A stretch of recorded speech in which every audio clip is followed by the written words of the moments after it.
Hello and welcome to the first episode of the StephensMiner Family History series. My name is Michael Stephens. I am your host and self-proclaimed family historian of the family. What I wish to do in this first episode is talk about, I have four things. First, my plans for the series.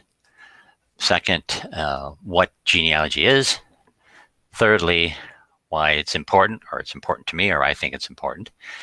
And then fourthly, my own family research story, history. So I am the seventh child and third son, seventh child out of 11, and the third son of Robert Stephens and Marcella Miner Stephens. Just as a aside, when I refer to ancestors, female ancestors, I will be mentioning their first name, their maiden name, and their married name. So like my mother, Marcella Miner Stephens. So that's how I will introduce them, at least the first time. And if I'd forget and think in the future too, in successive times that I mention their name, then I will may not do that. So let me pull up a picture of the family. The family that I'm a part of. So anyway, let's go back to my parents. So here is my parents on their wedding day. This was in 1948. They were married at St. Bridget's Church, Catholic Church in Detroit, Michigan.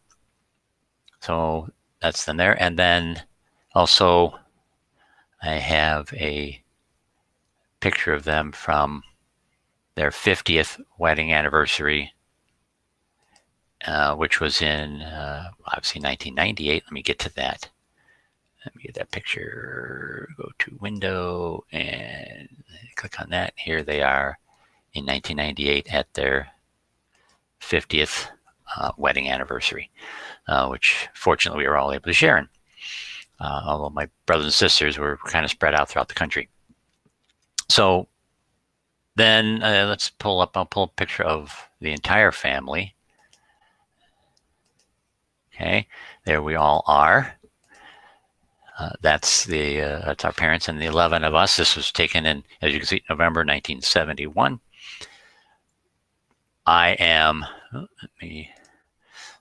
the one on the far right. I'll just introduce each of us. So starting from the left is my brother Jim. Then, hold on a minute. Let me get there. So that's my brother Jim. In front of him is Bob. Then my sister Carol. Then Paul. Susan, the oldest daughter. Tom, the oldest son. Our mom, obviously our dad. This is Mark. He's the baby of the family. Here next to dad is Anne-Marie. Our younger sister, my younger sister Kathy. Then Jeannie. And then myself on the far right. So that's a little introduction to my family and basically the starting point for this series that I'm doing. So why am I doing this series? Well, I'm going to pull up the definition of genealogy from Wikipedia. Let's see, share, and go to Chrome tab right here. Okay, so I'm going to share that. So this is the Wikipedia page for genealogy. And let me go full screen with that. You can easier to see. So I'm going to look at the first paragraph. So basically what genealogy is, as it says there, is the study of family trees. But what I want to key on, there's a sentence in here I want to key on. Whoops. There's a sentence I want to key on. So genealogy is the study of families, family history, and the tracing of their lineages. Genealogists use oral interviews, historical records, genetic analysis like DNA tests, and other records to obtain information about a family and to demonstrate kinship and pedigrees of its members. The results are often displayed in charts or written as narratives. I'm going to come back to that sentence. That's the one I want to key on. The field of family history is broader than genealogy and covers not just lineage, but also family and community history and biography. So I'm going to share some of that. But the reason for this series is going back to that previous sentence here about the results. Okay, right here. The results are often displayed in charts or written as narratives. Well, obviously charts, so that's the family tree. So the family tree, you can see, let me go back to myself. The family tree is one of the charts, but then it mentions about family history is written as narratives. So what I'm doing here, so I've developed quite a large family tree on Ancestry.com. And there's thousands of people and thousands of documents and family records and personal records and so forth. And it'd be quite a daunting task for everybody to go through those records to get an idea of the family. So the part it says there about written as narratives, what I'm doing here is to have an audio visual narrative of the family history, a little more condensed version than the huge family tree that I built that has over 4,000 people in it. So let me get back to myself here. Okay, so then why is it important for me and just in general? So first of all, family trees, genealogy, and so forth, it tells us who we are. It's our family history, where we came from, our ethnic or religious or even biological background, where we came from, who we are today. Also, there, it's fun to see. It's also fun. It's fun to see, some famous people we're related to, and there are a few that we're related to in our family. Also, it was fun to find some of our ancestors who were involved in historical events, especially here in the United States, the U.S. Civil War, the Revolutionary War. My father and my father-in-law are both in World War II, and then further back, we do have ancestors. I do have ancestors from the Civil War and the Revolutionary War. That was kind of neat to find those things. And then I kind of discovered this a few years after actually starting in earnest on the family tree. And that was that in the Bible, we're Catholic Christians. So in the Bible, there are two genealogies for Jesus, one in the Gospel of Matthew and one in the Gospel of Luke. And to me, if God inspired the Gospel writers to include that in Scripture, then I think it's kind of important. And so therefore, as a believer, it's important to me. And so that is not one factor. And then there's a story that I heard that actually a priest told that kind of justifies that reasoning. So there's a Father Benedict Kinsella, is a priest in the Catholic priest in the Diocese of Cincinnati, and my brother Bob, younger brother Bob, had gone on a silent men's retreat, probably back sometime in 2012. Anyway, so one of the stories he told was that he was preparing a young couple for their wedding, for their marriage. And one of the meetings they do. So those who don't know, in the Catholic Church, at wedding masses, at weekly Sunday masses, there's 3 readings. There's an Old Testament reading. There's a second reading is from the epistles of St. Paul, or his writings, the other letters in the New Testament, and then the final one is the gospel reading.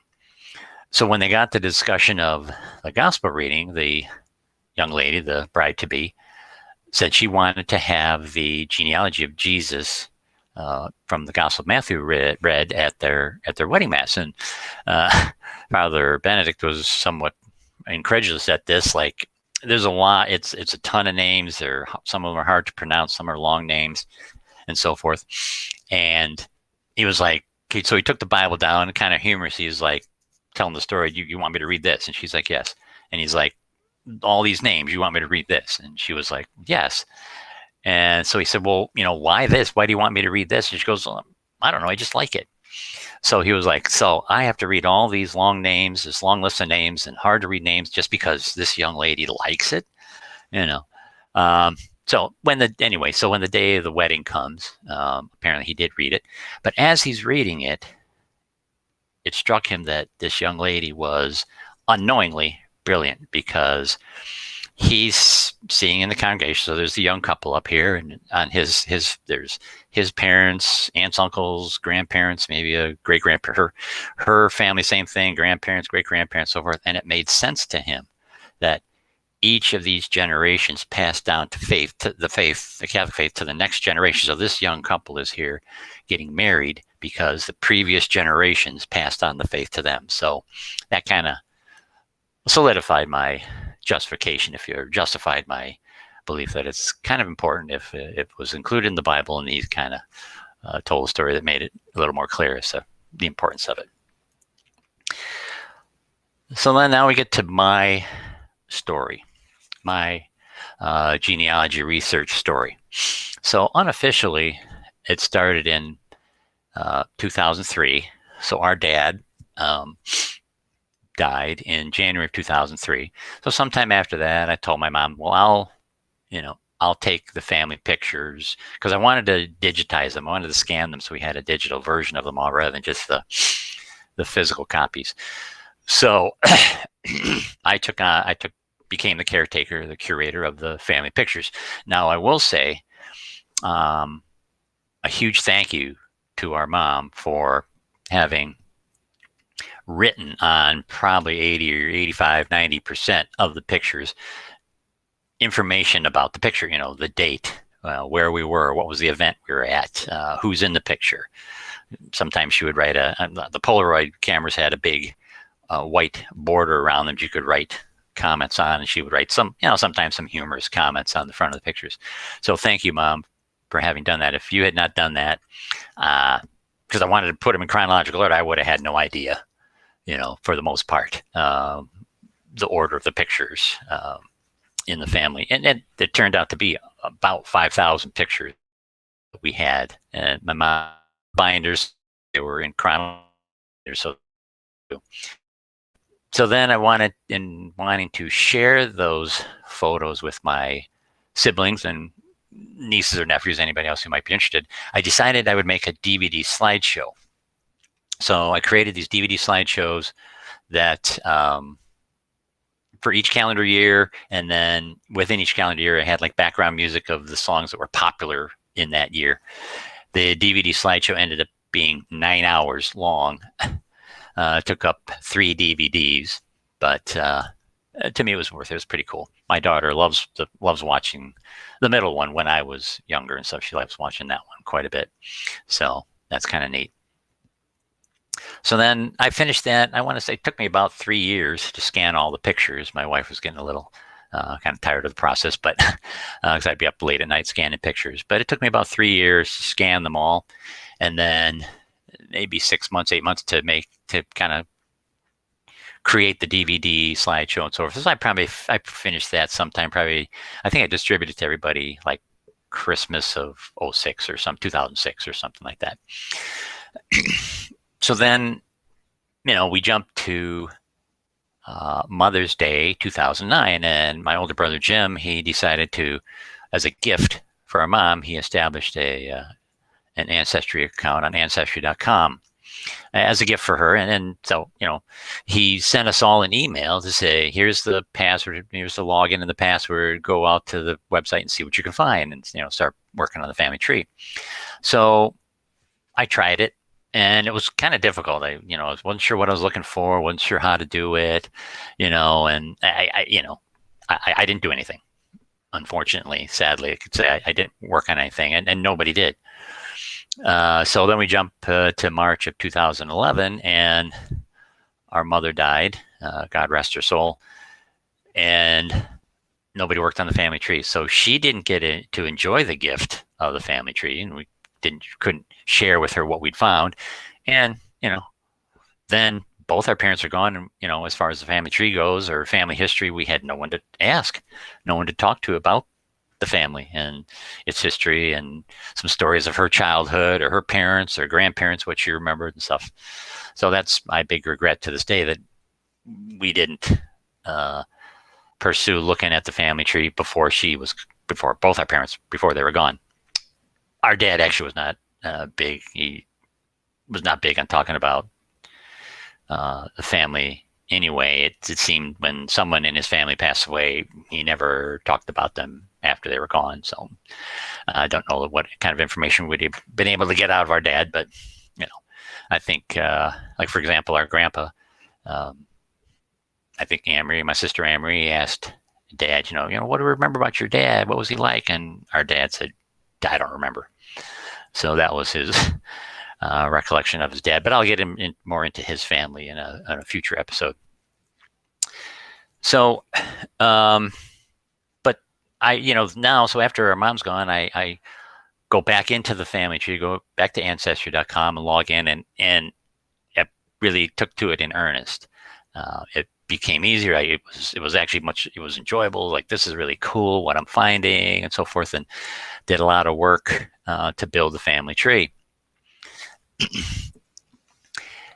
So outside of so just information out online. Years ago, to do genealogy, people would have to travel quite a bit to courthouses and churches and things to find physical records and write them down or whatever. The internet, there's a ton of information out there, genealogy information out there, and I've used, outside of Ancestry.com, which is where our family tree is, and most of the records I've used are there, but I've used dozens of other websites to build the family tree. To work on our mom's side of the family, and our dad's side of the family is quite different, because our mom's family is French Canadian, France to Quebec, which back in the day was called New France, and then Ontario and into Michigan. Our dad's family background is in Erie, Pennsylvania, primarily, although I believe it's mostly German and Swedish. And the German part of the family came through, I believe, through Baltimore, and then eventually made their way to Erie, Pennsylvania. So, but for my dad's side of the family, the records I used the most were U.S. Census Records. I will say about that, sadly, the 1890 U.S. Census was lost in a fire in 1921. At the time, there were 63 million Americans living in the United States, and now from the 1890 census, there's about 6,000 names in. So 6,000 out of 63 million. All those others were lost in that fire, unfortunately. So from 1880 to 1900 is a huge gap. There's a 20-year gap in census records, and so you have to find other records to fill in that 20-year gap. There's city directories. Erie, Pennsylvania has city directories for each calendar year, so that was helpful. It doesn't give any other information other than the person's name and address, but it's something. So that was the main information that I used for my dad's family with the census records. But I did actually hire somebody to do some research in Sweden. Our great-grandfather immigrated here from Sweden, and so I did have somebody do some Swedish research for me for my great-grandfather. On our mom's side, now that was actually a lot easier to do. So in the Catholic Church, excuse me, gotta have a beer while I'm doing this. We're a beer and wine drinking family. So in the Catholic Church, when you get married, you have to have proof that you've been baptized, either in the Catholic Church or another Christian denomination, but you have to have proof of that. And so the Catholic Church in France, the French, kept great records way back centuries. So it was relatively easy for me to build my mom's side of the family tree because of those Catholic records. In addition to, now Ancestry isn't a great source. Well, there was a historian named Duran, was his last name. There's a huge collection of original records, handwritten, written original records, marriage, baptism, marriage, and then funeral records, Catholic records, which is housed on the Ancestry.com website. They also have their sister website, FamilySearch.org, which is, both websites are run by and owned by the Church of Latter-day Saints, the Mormon Church. So they own both of those websites. The Ancestry.com website is, so you have to have a paid membership to access the records. FamilySearch.org is free. But there are a number of other websites that I use to find Catholic records as well. RPFO.ca, I think that they've changed the name now, but that was primarily Ontario Catholic records. And then the University of Montreal has the PRDH, which is another online database with a lot of Catholic records from Quebec, which, like I said, initially was called New France. Those two websites have been hugely helpful. Also, there's another website called the Genealogy of Canada, which is for all of Canada, but I use it mostly for Quebec. And then there's also another website called Genealogy of Quebec. Now, the Genealogy of Canada website, that's free. The Genealogy of Quebec website is it's a monthly fee, but they have original records as well. So that was hugely helpful. Then there was also a series of books that I used to do research for my mom's family. There's one, I forget his first name, but it was a Father Dennison. His records are primarily, and they go back 300-400 years, but primarily in the Detroit, Windsor, Essex County, Ontario area, Catholic records in that area. There was also Cyprien Tanguay, another French priest. His records are primarily for Quebec. Also, René Jeté was a historian, a genealogist, primarily again for Quebec. His book's probably like 90% accurate. The Dennison book, maybe 70-75% accurate. There's also a series of books called Our French-Canadian Ancestors, which I have there's 30 books. I have all the books in that series. And that was written by, or co-written by, a priest, Thomas LaForest. And those are 8 or 10 page biographies of primarily immigrants from France to New France, the original founders or residents, if you will, of or settlers of New France here in North American Canada. That's been very helpful and kind of fun to read. There's some stories about their lives and so forth, which is pretty cool. One of the other things that genealogists are, or people who are interested in family history are encouraged to do is to talk to, and if given a chance, to record their elderly relatives. Well, as I mentioned, my big regret was that, my parents are gone, so I never took the time to talk to them about the family or family history or anything. So after Mom died, so I took it upon myself then to start contacting other of our elderly relatives, mostly our mom and dad's cousins. And then, so there were 3 of my mom's aunts who were still living at the time. Unfortunately, 2 of the 3 are now gone. But, so we met them, talked to a number of cousins on our mom's side, all of them in Canada, except for one, Carol Webb, it's one of our mom's first cousins. She lives here in Michigan. We met her that summer of 2011. We made my sister and Amory and I went on most of the trips. Mark, the youngest, went on one of the trips with us to Erie, Pennsylvania, to meet some of our dad's relatives. But one of the websites that was very helpful initially was a website called peoplefinder.com. So you could go out to that website and search for people and find their phone number, address, and so forth.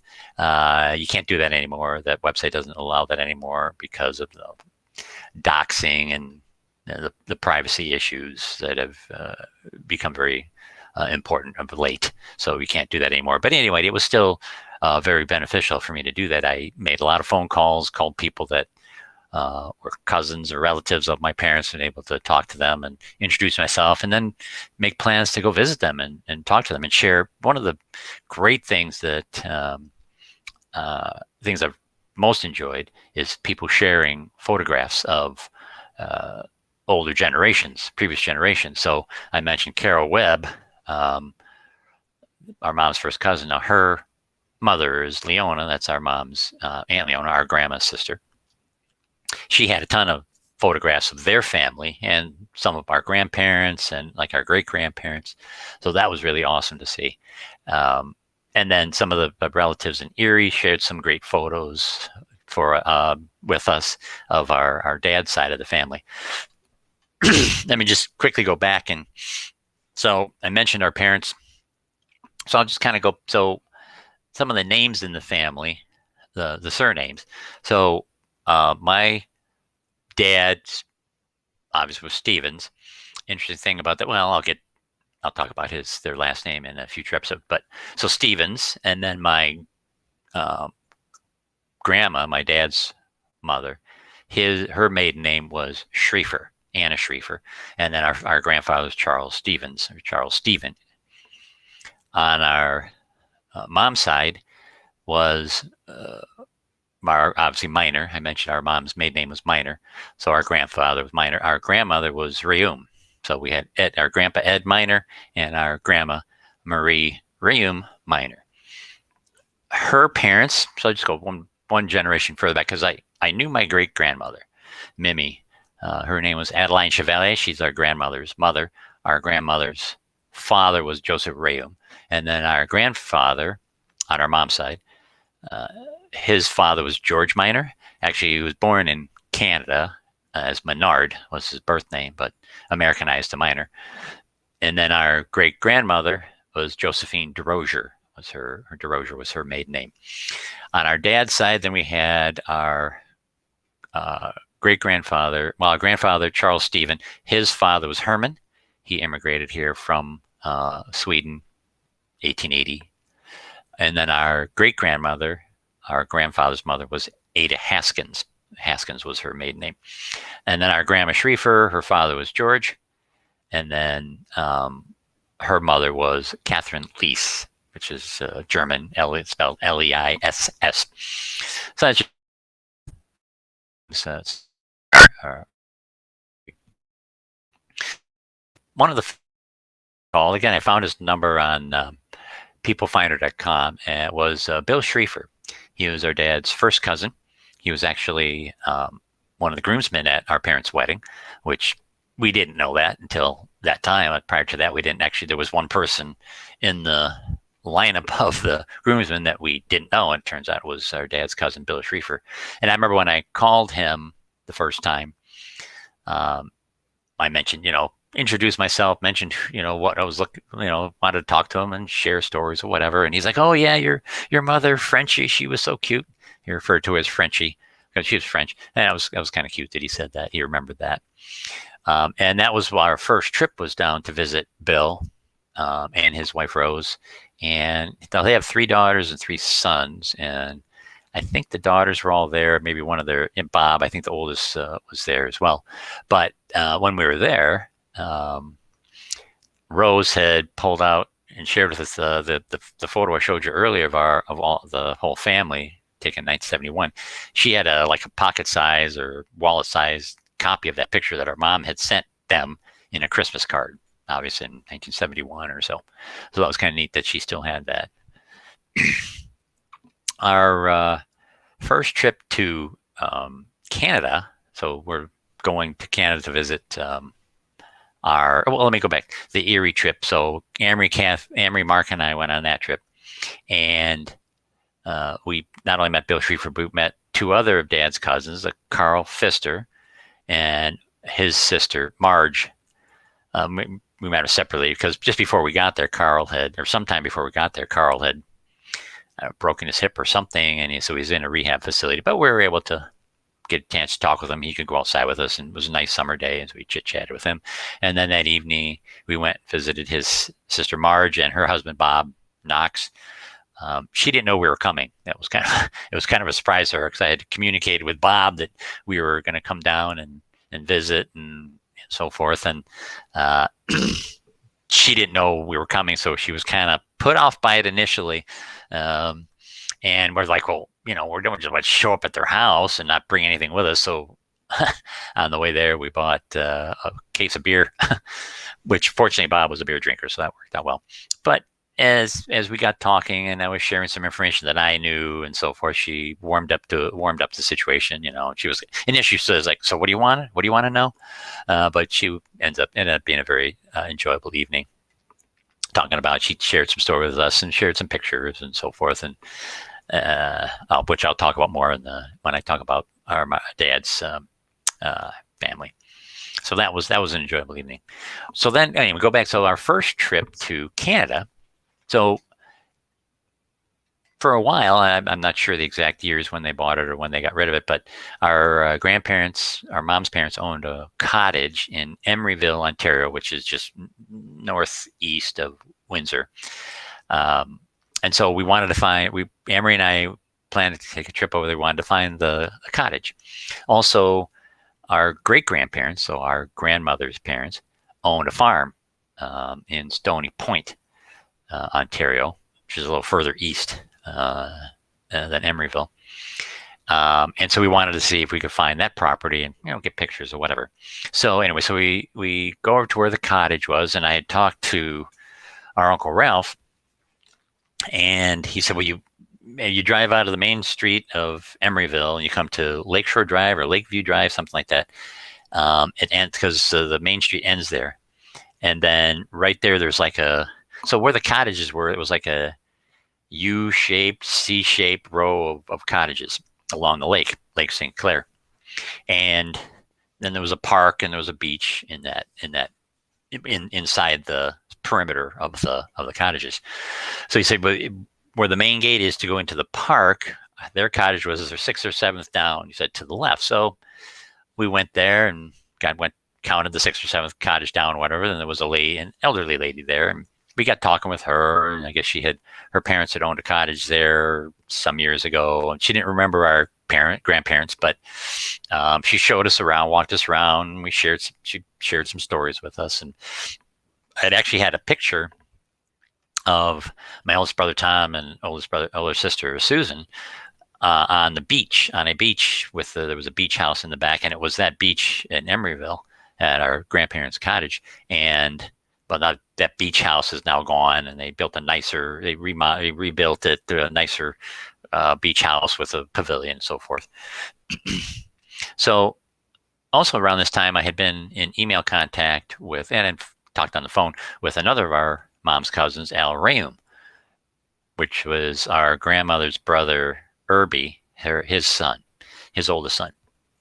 So I knew he lived on Lakeview or Lakeshore Drive. So we said, well, let's see if we can meet him. So we drove up Lakeview Drive, and found the address where he lived, and there was this tall stockade fence around the perimeter of his property, like 10 or 12 foot high. And there was, so we got out of the car, and there's like an open gate or door or whatever through this stockade fence, but there was like this rod hanging down from the top with like a button on it, like a doorknob.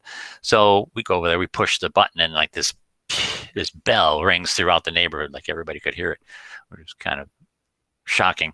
But anyway, so a few minutes later, he comes, and I introduced myself. Hi, it's Mike Stevens, my sister Emery, and so forth. So we chit-chatted with Al for maybe an hour. We had some, he shared some stories with us, and we shared some information that we had found or whatever. So that was it was actually a fun trip, a fun meeting with him, kind of funny stories he told, which I'll tell later when we get in talk about my mom's family.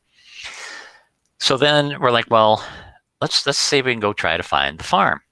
So I mentioned one of three of our mom's aunts were living at the time. So Leona, who had already mentioned, and then Aunt Virginia, who was our grandpa's sister, and then Eleanor, who was still living, was our grandma's sister.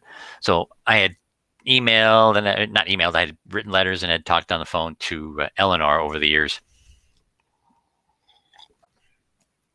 And so she said, well, to find the farm, you drive out. It's on Comberside Road, so you would leave like the Stony Point, the city, the town, and you drive south along Comberside Road. And she said, our farm, there were two houses right across the street from each other, or identical, right across the street from each other. That's one of the two of them was the farm.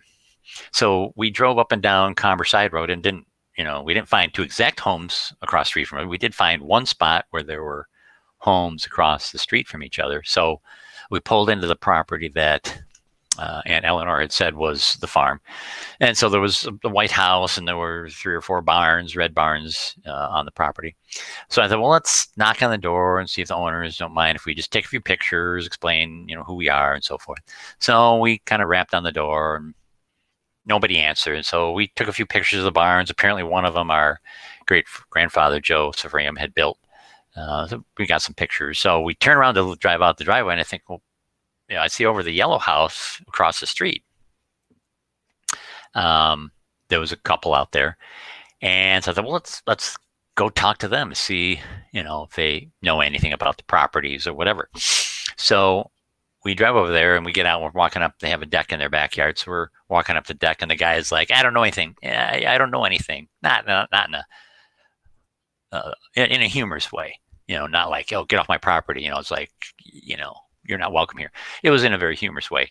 And as it turns out, that it's Marty and Sandy Mayu, who actually are some distant cousins to us, somewhere. We didn't know that at the time, but I think I figured out later. But anyway, so we explained who we are, and he's like, oh yeah, my dad and my uncle bought these 2 properties back in the 40s, and he still lives in the house that his dad had purchased. And the property across the street, our great-grandparents' farm, was the one that his uncle had purchased. We spent 5 hours with Marty and Sandy that day. They were giving us beers, and they ordered pizza for us later. And actually, Marty, we walked over to the other property, and he was kind of explaining the barns and how they're constructed. And he actually let me keep a wooden nail. It was about 4 or 5 inches long from one of the barns. It was just a wonderful afternoon, And Marty said, well, I think we might have some documents from the properties.